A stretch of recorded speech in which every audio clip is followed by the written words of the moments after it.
बिस्मिल्लाहिर्रहमानिर्रहीम। मैं इस वक्त आईकेप के subject cost and management accounting Kaif 8 के हवाले से आपसे बात कर रहा हूँ। ये सब्जेक्ट बेटा आईकेप का बहुत ज़्यादा चैलेंजिंग है, बहुत ज़्यादा डिमांडिंग है और बहुत ज़्यादा प्रैक्टिस मांगता है।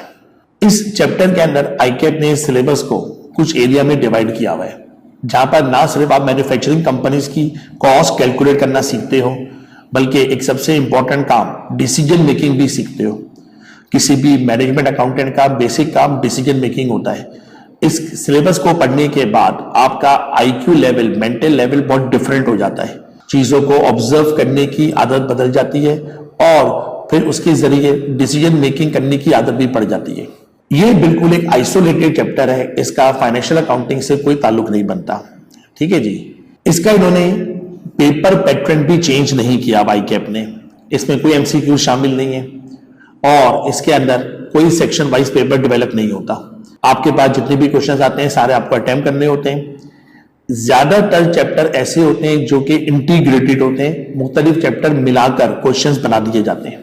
अब क्योंकि ज्यादातर चैप्टर मिला के क्वेश्चंस बनाए जाते हैं तो स्टूडेंट्स को डिटेल स्टडी करनी पड़ती है इस पूरे सब्जेक्ट की। आप ये नहीं कह सकते या कुछ चैप्टर मेरे पेट हो गए उनकी बेस पे मेरा पेपर निकल जाएगा। अगर वही चैप्टर किसी और चैप्टर के साथ मिक्स हो गया तो आपको उस लिहाज से भी प्रिपरेशन करनी पड़ेगी।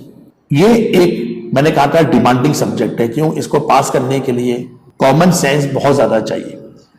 इसमें टॉपिक की अपनी नॉलेज बहुत कम होती है, बाकी जो कुछ भी होती है वो प्रैक्टिस आपको सिखाती है। और जितनी ज्यादा इस सब्जेक्ट की प्रैक्टिस आप करेंगे इतना ज्यादा ये सब्जेक्ट आपकी ग्रिप में आ जाएगा।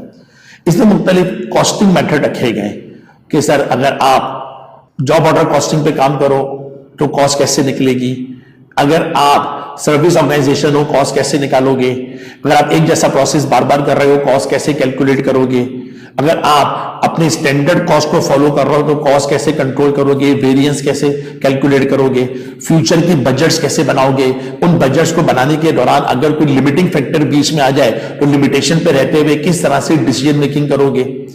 इस किस्म की बातें इस सब्जेक्ट में आपको पढ़नी है। और रिक्वेस्ट वंस अगेन मेरी सबसे यही है, क्योंकि ये डिमांडिंग सब्जेक्ट है तो उसको पढ़ाने के लिए भी एक्सपीरियंस फैकल्टी चाहिए। और माशाल्लाह से आप एक प्रोफेशनल स्टूडेंट बनने जा रहे हो तो आपको प्रोफेशनल स्टूडेंट में कन्वर्ट होने के लिए अगर डेडिकेटेड और एक्सपीरियंस फैकल्टी मिले, जब भी आपका ये सब्जेक्ट फर्स्ट अटेम्प्ट में पास हो सकता है। तो अल्हम्दुलिल्लाह टीएसए के पास इस सब्जेक्ट के हवाले से बेस्ट फैकल्टी अवेलेबल है। आप क्लासेस को ज्वाइन करें जो हमारी नेक्स्ट वीक से स्टार्ट हो रही हैं, ताकि हम टाइमली बेस पे सब्जेक्ट को कंप्लीट कर सकें। अल्लाह हाफिज।